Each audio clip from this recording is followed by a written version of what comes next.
வணக்கம். குளோபல் சக்தியுடன் நீங்கள் இணைந்திருப்பது இலங்கையின் முதற்தர செய்தி வழங்குனர் நியூஸ் ஃபர்ஸ்டின் மதிய நேர பிரதான செய்தி அறிக்கையுடன்.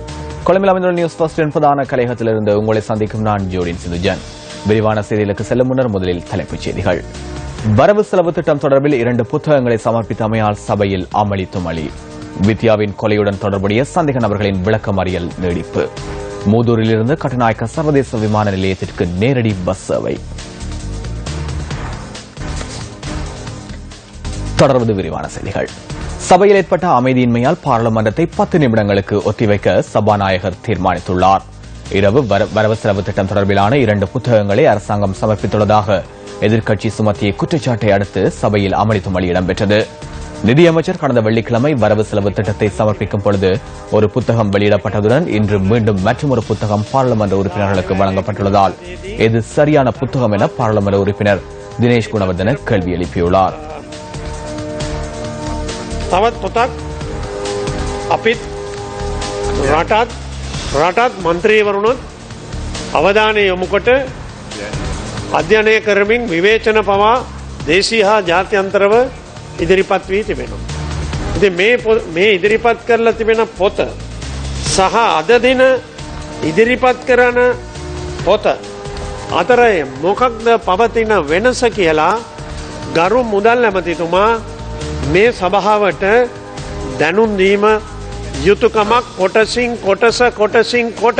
දැන් ඔබතුමාලා කරන්න හදන්නේ කුමක්ද කියන දේ අපිට දැනගන්න කැමති අයවැය කතා දෙකක් පාර්ලිමේන්තුවේ සභාගර්භයට ඉදිරිපත් කළා තිබෙනවා.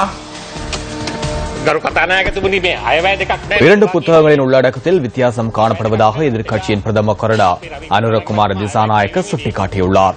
இதன்போது சபையில் அமளி துமளி ஏற்பட்டதுடன் எதிர்க்கட்சியின் குற்றச்சாட்டை நிராகரிப்பதாக அமைச்சர் லக்ஷ்மன் கிரியல்ல தெரிவித்துள்ளார்.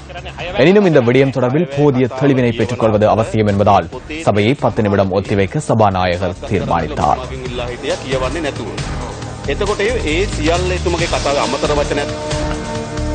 பொதுநலவாய மாநாட்டின் தலைவராக இலங்கை ஜனாதிபதி பதவி வகிக்கும் கடைசி வாரமான இந்த வாரத்தை நினைவு கூறும் முகமாக பிரித்தானிய உயர்ஸ்தானிகர் ஆலயத்தில் இன்று காலை நிகழ்வு ஒன்று ஏற்பாடு செய்யப்பட்டிருந்தது. மால்டாவில் இடம்பெறவுள்ள பொதுநலவாய மாநாட்டில் கலந்து கொள்வதற்காக இலங்கை ஜனாதிபதி மால்டாவுக்கு பயணமாக உள்ளார். இதன் நினைவாக கொழும்பில் அமையப்பெற்றுள்ள வெஸ்ட் மினிஸ்டர் இல்லத்தில் நாகமரத்தையும் ஜனாதிபதி மைத்ரிபால சிறிசேன நாட்டி வைத்தார். இந்த வாரத்தில் மால்டாவில் இடம்பெறவுள்ள பொதுநலவாய நாடுகளின் தலைவர்களுடனான கலந்துரையாடல் தொடர்பில் ஆராய்வதற்காக ஜனாதிபதி அழைக்கப்பட்டிருந்தார். இலங்கைக்கான பிரித்தானிய தூதுவர் ஜேம்ஸ் டவுரஸுடன் ஜனாதிபதி மைத்ரிபால சிறிசேன கலந்துரையாடலில் ஈடுபட்டதாக பிரித்தானிய உயர்ஸ்தானிகர் ஆலயம் விடுத்துள்ள அறிக்கையில் சுட்டிக்காட்டப்பட்டுள்ளது. இதன்போது ஐக்கிய நாடுகளின் காலநிலை மாற்றம் மாநாடு மற்றும் ஐக்கிய நாடுகளின் தீர்மானங்களை நிறைவேற்றுவதில் இலங்கை கொண்டுள்ள வகிபாகம் தொடர்பிலும் கவனம் செலுத்தப்பட்டுள்ளது. யாழ் புங்குடுதீவு மாணவி வித்யாவின் கொலையுடன் தொடர்புடைய சந்தேக நபர்களின் விளக்கமறியல் மீண்டும் நீடிக்கப்பட்டுள்ளது. சந்தேக நபர்கள் 9 பேரையும் ஊர்காவல்துறை நீதவான் நீதிமன்றத்தில் இன்று ஆஜர்படுத்தியதை அடுத்து எதிர்வரும் 1ஆம் தேதி வரை விளக்கமறியல் நீடிக்கப்பட்டுள்ளது. கொலை தொடர்பில் பெறப்பட்ட தடயப் பொருட்களின் ஆய்வு அறிக்கை மற்றும் ஜிண்டெக் நிறுவனத்தினால் முன்னெடுக்கப்படும் மரபணு பரிசோதனை என்பவற்றின் அறிக்கைகள் கிடைக்காமையால் வழக்கு விசாரணை எதிர்வரும் 1ஆம் தேதிக்கு ஒத்திவைக்கப்பட்டுள்ளது. வித்யாவின் கொலை தொடர்பில் பெற்றுக் கொள்ளப்பட்ட தடயப் பொருட்கள் கொழும்பு பண்டாரநாயக்க சர்வதேச ஞாபகார்த்த மண்டபத்தில் உள்ள தனியார் நிறுவனம் ஒன்று முன்னெடுத்து வருகின்றது.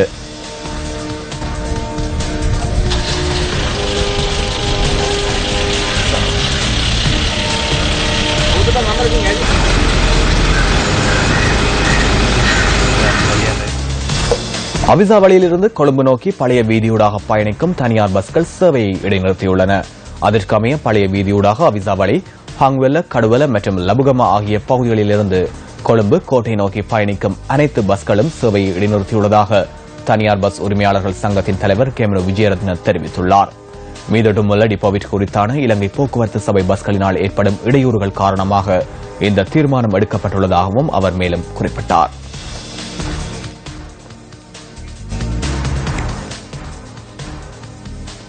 திருகோணமலை மூதூரிலிருந்து கட்டுநாயக்க சர்வதேச விமான நிலையத்திற்கான நேரடி பஸ் சேவை இன்று முதல் ஆரம்பிக்கப்பட உள்ளது. சேர்விலவில் முற்பகல் 11 மணிக்கு ஆரம்பிக்கப்படும் பஸ் போக்குவரத்து சேவை மூதூரிலிருந்து நண்பகல் 12 மணிக்கு என இலங்கை போக்குவரத்து சபையின் மூதூர் சாலை முகாமையாளர் AL நவ்பீர் குறிப்பிட்டார். மேலும் கட்டுநாயக்கா விமான நிலையத்திலிருந்து நண்பகல் 1 மணிக்கு மூதூருக்கான பஸ் சேவை முன்னெடுக்கப்பட உள்ளதாகவும் அவர் தெரிவித்தார். 350 ரூபாய் போக்குவரத்து கட்டணத்துடன் சாதாரண சேவை இடம்பெற உள்ளதாகவும் சாலை முகாமையாளர் குறிப்பிட்டுள்ளார். கேகாலை யட்டியாந்தோட்டை நகரில் புதிதாக நிர்மாணிக்கப்பட உள்ள சந்தை கட்டிடத்திற்கான அடிக்கல் நாட்டும் நிகழ்வு இன்று முற்பகல் சப்ரகமுவ மாகாண முதலமைச்சர் தலைமையில் இடம்பெற்றது. யட்டியாந்தோட்டை நகரில் நிர்மாணிக்கப்பட உள்ள இந்த சந்தை கட்டிடத்திற்கு சுமார் 500 மில்லியன் ரூபாய் நிதி ஒதுக்கீடு செய்யப்பட்டுள்ளது. சப்ரகமுவ மாகாண முதலமைச்சர் மஹிபால ஹேரத் அடிக்கல் நாட்டி வைத்தார்.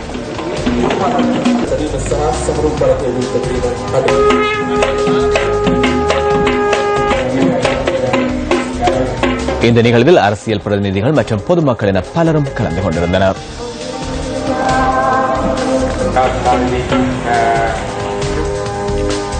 கொஸ்லந்தை தோட்டம் மக்கள் மண் சரிவு அபாயத்தின் மத்தியில் வாழ்ந்து வருகின்றனர்.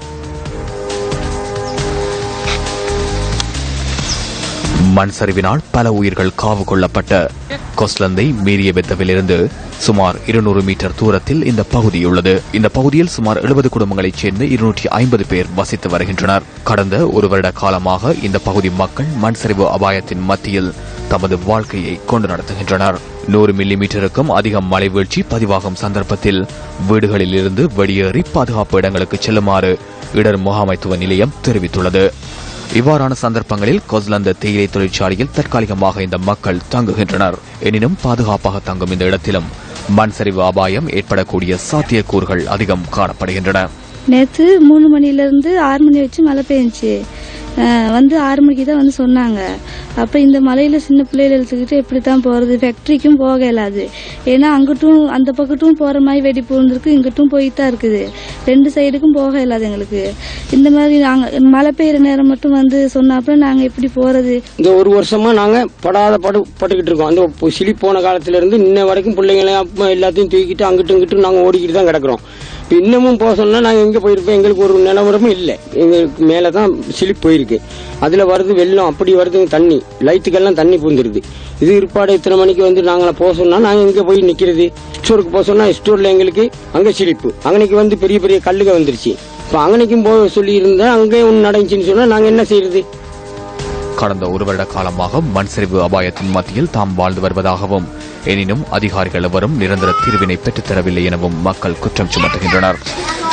மழை சரியான மழை தானுங்க. வெள்ளம் கூட்டுகளுக்கெல்லாம் தண்ணி வந்துருச்சு. அவ வர நேரத்துல நாங்களும் பயந்து தான் அங்கே இருந்தோம். பிள்ளைங்க எல்லாம் வேலைக்கு போயிட்டு அவ 7 மணிக்கு தான் வர்றாங்க வீட்டுக்கு. வர டைம்ல நாங்க என்ன செய்யறோங்க? எல்லாம் சின்ன பிள்ளைங்க, நான் முடியாத ஆளு, பிள்ளைங்களை வச்சுக்கிட்டு எனக்கு எங்கிட்டும் போக முடியாது. அதனால நான் வீட்டுல இருந்தே போக சொல்ற நேரம் எங்களுக்கு வாகனம் இல்ல. எப்படி பிள்ளைகளை கூட்டிக்கிட்டு நாங்க அந்த ரோட்ல போறதுங்க? சரி, நாங்க பாதுகாப்பு இல்லையே நம்ம இன்னைக்கு இருக்கிறதுன்ட்டு போயிட்டு ஸ்டோர்ல இருந்தோம். ஸ்டோர்ல இருக்கிற நேரம் இப்ப ஸ்டோர்ல நாங்க நேத்து நைட்டு மழை, சரியான மழை, கூடுன மழை பெஞ்சு. அந்த மழை பெஞ்சல லைட்டுக்கெல்லாம் தண்ணி வந்தவனைக்கு நாங்க ஒரு 7 மணி இருக்கும் எல்லாரும் ஸ்டோருக்கு போனோம்.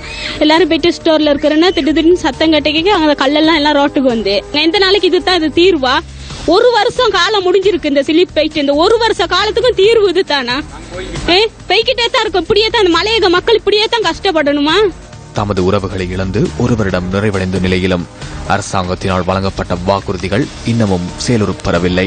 கவனையினம் காரணமாக பல உயிர்களையும் உடைமைகளையும் பறிகொடுத்த துயரச் சம்பவம் மீண்டும் ஒருமுறை நிகழாதிருப்பதற்கு நடவடிக்கை எடுக்க வேண்டியது அரசாங்கத்தின் கடமை அல்லவா?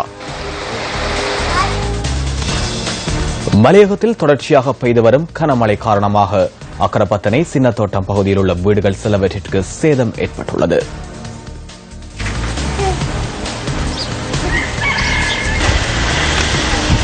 அக்கரப்பத்தனை சின்னத்தோட்டத்தில் உள்ள சுமார் 35 வீடுகள் இவ்வாறு பாதிக்கப்பட்டுள்ளதாக எமது பிராந்திய செய்தியாளர் தெரிவித்தார்.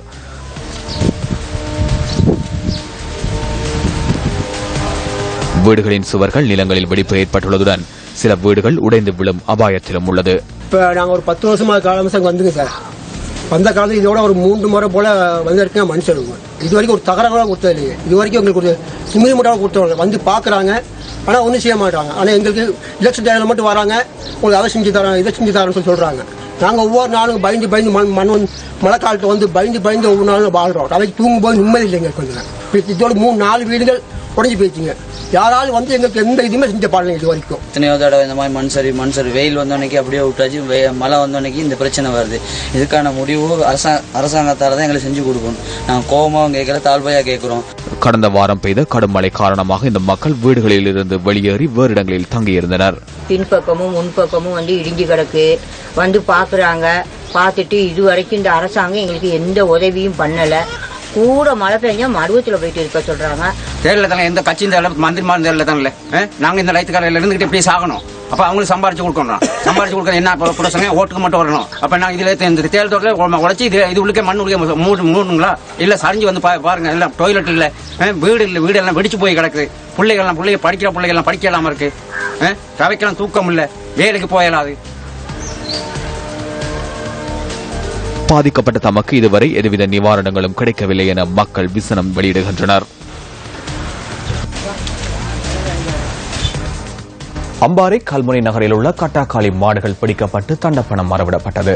கட்டாக்காளி மாடுகளின் நடமாட்டம் தொடர்பில் நியூஸ் ஃபர்ஸ்ட் சுட்டிக்காட்டியதை அடுத்து அவற்றை பிடிப்பதற்கு நடவடிக்கை எடுக்கப்பட்டது.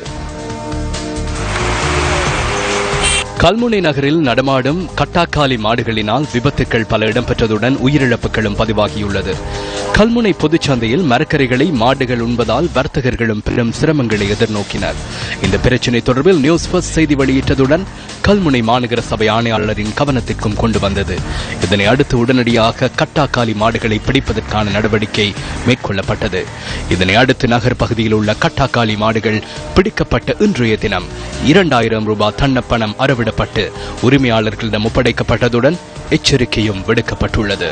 அண்மை காலமாக கல்முனை மாநகர சபையில் கட்டாக்காளி மாடுகளின் தொல்லை அதிகரித்து காணப்பட்டதினால் நியூஸ் ஃபர்ஸ்ட் சக்தி டிவியில் அதை சுட்டிக்காட்டியதன் காரணமாக தகுந்த நடவடிக்கை எடுத்துள்ளார்கள். அதற்காக சக்தி டிவி நியூஸ் ஃபர்ஸ்டுக்கு மனமார்ந்த நன்றியை தெரிவித்துக் கொள்கிறேன். நான் ஒரு ஆட்டோ சாரதி. ஆட்டோ ஓடுறது மிக்க கஷ்டமான நிலைமை காணப்பட்டது. சக்தி டிவியின் தேடலின் சுட்டிக்காட்டலின் காரணமாக தற்போது கட்டாக்காளி மாடுகளின் நடவடிக்கை கட்டுப்படுத்தப்பட்டுள்ளது. சக்தி டிவிக்கு மிக்க நன்றி. இன்று கட்டக்காலிகள் மாதிரி எதுவுமின்றி தற்பொழுது ஒழுங்காகவும் சீராகவும் பாதைகள் வடிவாக இருக்கின்றது. தற்பொழுது இலசான வழிமுறைகளை இந்த சக்தி டிவி தேடி தந்ததற்கு சக்தி டிவிக்கு எங்கள் நன்றியை தெரிவித்துக் கொள்கின்றோம். கொழும்பு 13 கொச்சிக்கடை ஜமட்டா வீதியில் உள்ள 89ஆம் இலக்க தோட்டத்தின் கழிவுநீர் கால்வாய் உடைந்துள்ளமையால் மக்கள் பெரும் சுகாதார சீர்கேட்டினை எதிர்நோக்கியுள்ளனர். ஜம்பட்டா வீதி 89ஆம் இலக்க தோட்டத்தில் சுமார் 300 குடும்பங்களைச் சேர்ந்தவர்கள் வசித்து வருகின்றனர். உடைந்துள்ள கழிவுநீர் கால்வாயிலிருந்து மறுசில கழிவுகள் வழிந்தோடுவதால் மக்கள் தினமும் அசௌகரியங்களை எதிர்நோக்கியுள்ளனர். இதனால் கால்களில் பலவித நோய்கள் ஏற்படுவதாகவும் மக்கள் கவலை வெளியிடுகின்றனர். நீண்ட காலமாக காணப்படும் இந்த பிரச்சினைக்கு கொழும்பு மாநகர சபையால் நிரந்தர தீர்வு வழங்கப்படவில்லை எனவும் அவர்கள் குற்றம் சுமத்துகின்றனர். அது பெரிய மந்திரிமார்கிட்ட எல்லாத்துக்கிட்டும் போயிட்டாச்சு. இதுக்கு சல்லி பாஸ் ஆகிக்கன்னு சொல்றாங்க. அப்பயும் இந்த முடிவொன்று காணல. கழிவுநீர் கால்வாய் புனரமைப்புக்கென கொழும்பு மாநகர சபையினால் சுமார் 7,06,809.86 ரூபாய் நிதி ஒதுக்கப்பட்ட போதிலும் இதுவரை எதுவித புனரமைப்பு பணிகளும் முன்னெடுக்கப்படவில்லை என மக்கள் விசனம் தெரிவிக்கின்றனர். ஒரு 2 வருஷம் இல்ல, இது 30 வருஷமா இந்த பிரச்சனை இப்படி இருக்குது. அநேக அரசியல்வாதி வராங்க, வாக்குறுதியை கொடுக்குறாங்க, ஒருத்தர் செஞ்சப்பாடு இல்ல. இப்ப காசு பாஸ் பண்ணிருக்காங்க 7 லட்சம் போல. இப்ப இதை சொல்லி இப்ப 1.5 வருஷம் போலாவது இன்னும் வேலை நடக்க இல்ல. உடனடியா எங்களுக்கு சரியான ஒரு முடிவு வேண்டும். எல்லாரும் இப்படின்னு போனேன்னு சொன்னா கடைசியில பிள்ளைகளுக்கு யானைக்கால் ஒவ்வொரு டெங்குன்னு அப்படின்னு பலவிதமான நோய்கள் உண்டாகும். இந்த பிரச்சினை தொடர்பில் விரைவில் கொழும்பு மாநகர சபை நடவடிக்கை எடுக்க வேண்டும் என்பதே மக்களின் ஏகோபித்த கோரிக்கையாகும்.